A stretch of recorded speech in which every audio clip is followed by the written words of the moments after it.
नमस्कार, मैं हूं डॉक्टर नरेंद्र और आप देख रहे हैं अभय केसरी। आज हम मौजूद हैं यूपी के मुरादाबाद जनपद के छजलैट ब्लॉक के गांव फोड़ला में। यहां पर हमारे साथ हैं वार्ड 11 से प्रत्याशी विनेश देवी के पति अनिल कुमार जी। उनसे जानते हैं उनके बारे में। अनिल जी, आपका स्वागत है, अभय केसरी में आपका स्वागत है। धन्यवाद। अनिल जी, आप चुनाव मैदान में हैं, वार्ड 11 से आप चुनाव मैदान में हैं। कैसा रेस्पॉन्स जनता का मिल रहा है? डॉक्टर साहब, मैं पिछली बार भी चुनाव लड़ा था इसी वार्ड से। इस बार परिसीमन में जो है गांव कुछ चेंज हुए हैं और पिछली बार जनता का बहुत बड़ा सहयोग मेरे साथ रहा।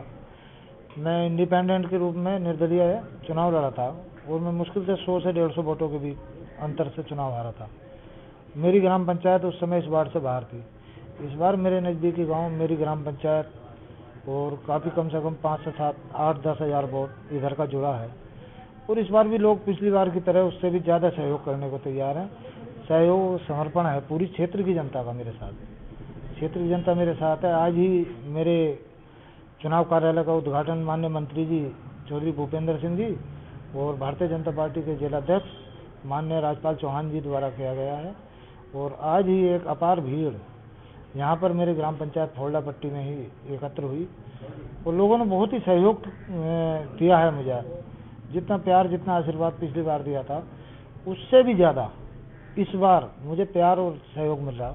और मैं अनिल जी, आपने बताया कि आप 100 या 150 वोटों से पिछली बार चुनाव हार गए थे। ऐसे वो क्या कारण रहे? क्या ऐसी वो कमियां रही पिछले वर्ग वाले चुनाव में? अब से जो 5 साल पहले आप चुनाव लड़े, उसमें से वो कौन से कारण रहे जिस कारण जो है आपको जो है हार का मुंह चुनाव में देखना पड़ा? डॉक्टर साहब, बहुत अच्छा चुनाव था हमारा और लोगों का सहयोग भी मिला, लेकिन पिछली बार समाजवादी की सरकार थी और समाजवादी की सरकार में जितनी गुंडागर्दी और जितना कुछ होता है वो पूरे क्षेत्र की जनता जानती है। पूरा क्षेत्र उससे परिचित है। और उस समय पे समाजवादी के प्रत्याशी थे मुकेश यादव जी। उन्होंने धन, बल, सत्ता का दुरुपयोग सभी कुछ किया और उस सत्ता के दुरुपयोग के कारण उन्होंने 100 से 150 वोटों के अंतर से हमें चुनाव हरा दिया, वरना हमें बहुत अच्छा सहयोग मिला था और उन्होंने सत्ता का दुरुपयोग किया था।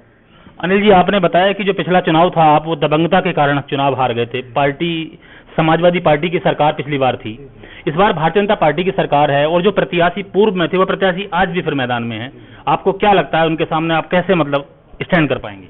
ये तो पिछले 4 साल हो गए बीजेपी सरकार को बने हुए। आज तक बीजेपी सरकार में कोई दबंगई किसी की नहीं चली, क्योंकि अब बीजेपी के प्रत्याशी को देखें, कोई हुटर नहीं लगाता। मैं आज भी बीजेपी का प्रत्याशी हूँ। पिछली बार वो समाजवादी के प्रत्याशी थे, हुटर लगाते थे, दिखावा करते थे। आज भी मैं बिना हुटर की गाड़ी में चल रहा हूँ। हमारा काम तो दिखावा करना नहीं है, क्योंकि हमारे बीजेपी के प्रत्याशी चाहे विधायक हों, चाहे हमारे माननीय मंत्री जी हों, हम लोग एक समाज से जुड़े हुए लोग हैं, जमीन से उठे हुए लोग हैं।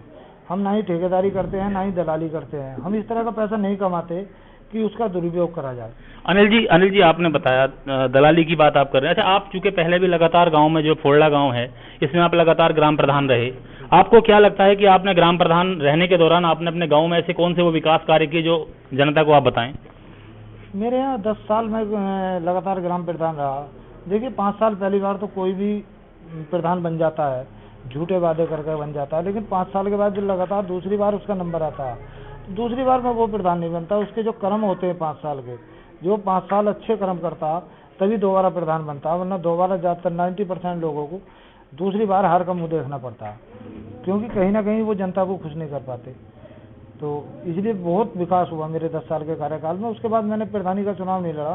पिछली बार जिला पंचायत 2015 में लड़ा और उसमें 100 से 150 वोटों से चुनाव हारा। और 100 से 150 वोटों से चुनाव हारना कोई इतनी बड़ी बात नहीं थी कि जनता ने बहुत सहयोग दिया। अच्छा अनिल जी, मान लिया पिछली बार जो है आप निर्दलीय के तौर पर मैदान में थे और इस बार जो है आपने भारतीय जनता पार्टी ने आपको जो है अपना प्रत्याशी बनाया है। क्या लगता है कि पिछली बार के मुकाबले कुछ फायदा आपको जो है प्रत्याशी चूंकि पार्टी ने बनाया है उसका कुछ मिलने वाला है? हाँ, फिर पार्टी का जरूर हमें जो है सहयोग और समर्पण मिलेगा। और पार्टी का वोट बैंक है, एक ऐसा वोट बैंक है जो साइलेंट है, जो कभी शोर नहीं बचाता। भारतीय जनता पार्टी का जितना वोट है वो अपने काम पे लगा हुआ है, जो कार्य करता है वो अपना काम कर रहा है। और हमारा इतना वोट है। आज भी आपने देखा होगा कि बहुत चुनाव कार्यालय के उद्घाटन हुए हैं, दूसरे पार्टियों के भी हुए हैं। वो लोग क्या करते हैं, किसी को दारू का लालच देंगे, कुछ देंगे, तब भीड़ इकट्ठा करेंगे। आज अपने वाहनों से लोग आए और यहाँ 1000 से 1200 की भीड़ चुनाव कार्यालय के उद्घाटन में आई माननीय मंत्री जी राजपाल जी चौहान साहब जो हमारे जिलाध्यक्ष हैं वो भी बहुत खुश हुए कि इतनी भीड़ हुई, और हमने बहुत अच्छा करा कि सोशल डिस्टेंसिंग का भी बहुत ज़्यादा ध्यान रखते हुए दूर दूर कुर्सी डलवाई। और अनिल जी, आप मैदान में जा रहे हैं, जनता के बीच जा रहे हैं और आगामी 26 अप्रैल को मतदान होने वाला है। क्या आपने अपना मैनिफेस्टो बनाया है? क्या घोषणा पत्र जो आपका है, क्या प्राथमिकताएं आपकी रहने वाली जो जनता के बीच आप जा करके बता रहे हैं?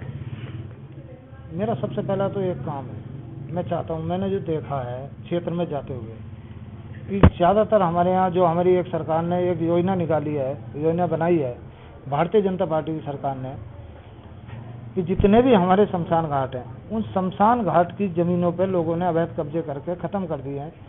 बहुत गाँव में बहुत ज़्यादा परेशानी आती है शमशान घाट पे जाते हुए, और सरकार की एक योजना है कि हर गांव में शमशान घाट का निर्माण हो। मेरी अपना योजना है कि अगर मैं जिला पंचायत मेंबर बना तो चाहे किसी भी ग्राम पंचायत का हो, शमशान घाट पर जाने वाला रास्ता सबसे पहले पक्का होना चाहिए। तो एक ये है, और इसके अलावा जब हमारी बीजेपी की सरकार है और दोबारा बीजेपी की सरकार आएगी, हम विकास कार्य, अध्यक्ष हमारा बनेगा, मेंबर हमारे जीत के जा रहे हैं, कम से कम मैं मानता हूँ 25 से 30 मेंबर चुनाव जीतेंगे मुरादाबाद जिले में। तो विकास का बहुत तेजी से काम होगा, जिस तरह 4 साल में हुआ है उससे भी तेजी से काम होगा। अनिल जी, आगामी 26 अप्रैल को मतदान होने वाला है, आपकी क्षेत्र की जनता को आपका क्या संदेश है? मैं सभी लोगों से इतने हाथ जोड़ कर अपील करता हूं कि जिस तरह से आपका संपूर्ण सहयोग और आशीर्वाद पिछली बार मिला था, वो ही इस बार मुझे आप तन मन से चुनाव लड़ाएं। और बहुत सहयोग मिल रहा है, लेकिन आने वाली 26 तारीख को कैंची का चुनाव चिन्ह है। मेरी पत्नी विनेश देवी चुनाव लड़ रही हैं, महिला सीट है। तो जनता से यही अपील करता हूं कि पहले की तरह सहयोग और आशीर्वाद दें। आपने अनिल जी को सुना। अनिल जी का कहना है कि यदि वह मेंबर बन जाते हैं तो अपने क्षेत्र में प्रत्येक ग्राम पंचायत में जो शमशान घाट होंगे उनके रास्ते दुरुस्त कराएंगे, खड़ंजे बनवाएंगे, सड़कें बनवाएंगे, विकास कराएंगे। इनका कहना है। मेरे साथ कैमरामैन केहर सिंह देवल के साथ डॉक्टर नरेंद्र सिंह।